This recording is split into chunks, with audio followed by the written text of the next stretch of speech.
அனைவருக்கும் வணக்கம். நான் தான் உங்கள் உதயா. எல்லோரும் கேட்குறீங்க, அண்ணன் ஏன் வர வர தாவேக்காவை மட்டும் விமர்சனம் பண்ணவே மாட்டேங்கிறீங்க அப்படின்னு கேட்குறீங்க. தாவேக்கா இப்போ தான் புதுசாக வந்த கட்சி. என்ன வந்துட்டு இன்னும் ஒரு மாதம் கூட ஆகலை. அதுக்குள்ளே நம்ம எதுக்கு அந்த கட்சியை போய் நம்ம விமர்சனம் பண்ணணும்? எல்லாருமே சொன்னாங்க தாவேக்கா வராது, தோற்றுருவாங்க, 2 சீட்டு கூட எடுக்காது, எல்லா இதுவும் பேசணும்.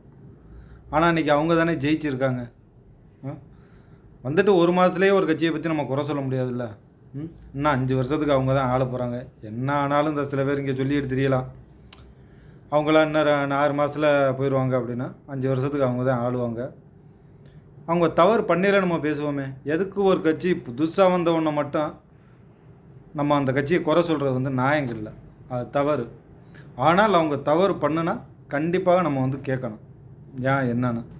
ஏன் அடுத்த வீடியோவில் கூட ஏதாவது தவறு பண்ணியிருந்தால் கூட நம்ம கேட்கலாம், அவ்வளோதான். மற்றபடியே தாவேக்கா பேசக்கூடாது அப்படின்லாம் ஒன்றும் கிடையாது. பார்ப்போம் வர்ற காலங்களில் என்னென்ன பண்ணுறாங்கன்றத பார்ப்போம்.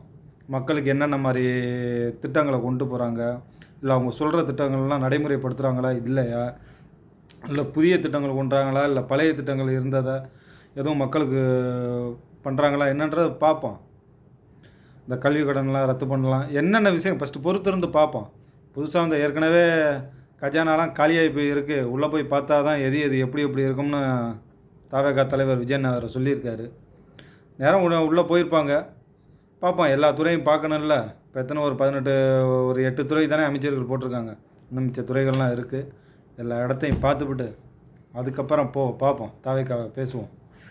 உடனே எல்லாம் நமக்கு இப்போ நம்ம கட்சி தோற்றுருச்சு, அதுக்காக இன்னொரு கட்சி ஜெயிச்சிருச்சுன்னா கொஞ்ச நாளைக்கு வாழ்த்தணும். அந்த கட்சியும் நல்லபடியாக என்னென்ன பண்ணுறாங்கன்னு தான் பார்க்கணும் ஒழிய உடனே நம்ம தோத்துட்டான் அடுத்த கட்சி வந்தவொடனே நம்ம அடிப்போம் அப்படின்னா அது அடிக்கிறது அது தவறு. அவங்களுடைய செயல்பாடையும் பார்த்து தான் நம்ம இது பண்ணணும். நல்லா தானே முன்னே இருந்த அந்த 2 கட்சிக்கு இந்த கட்சி ஏதோ இந்த இப்போ 10-15 நாள் ஆகுது. அந்த 15 நாளில் ஏதோ நல்லபடியாக தானே போய்கிட்டு இருக்காங்க. பார்ப்போம், இன்னும் வர்ற காலங்கள்லாம் இருக்குது, பார்ப்போம். ஒன்றும் பிரச்சனை இல்லை, எங்கே போயிட போகிறாங்க. ஆமாம், அவ்வளோதான் விஷயம். இந்த கட்சியாவது மக்களுக்கு பயனுள்ள கட்சியாக இருக்கா, இல்லை இவங்களும் என்ன பண்ணுறாங்கன்றத பார்க்கலாம். கொஞ்ச நாள் தான் ஓடட்டுமே. ஆமாம், ஏன்னா இப்போ தான் இந்த ஒரு நாள் முதல்வர் மாதிரிலாம் இல்லாமல் டக்குன்னு இந்த ஒயின் ஷாப் மூடினது, மக்களுக்கு ஏற்கனவே இந்த 1000 ரூபா கொடுத்துருந்த அந்த நலத்திட்டத்தெல்லாம் நிற்காமல் பண்ணிக்கிட்டு இருக்காரு. அவர் 2500 ரூபா சொன்னார், இப்போ 1000 ரூபா தான் வந்துக்கிட்டு இருக்குது.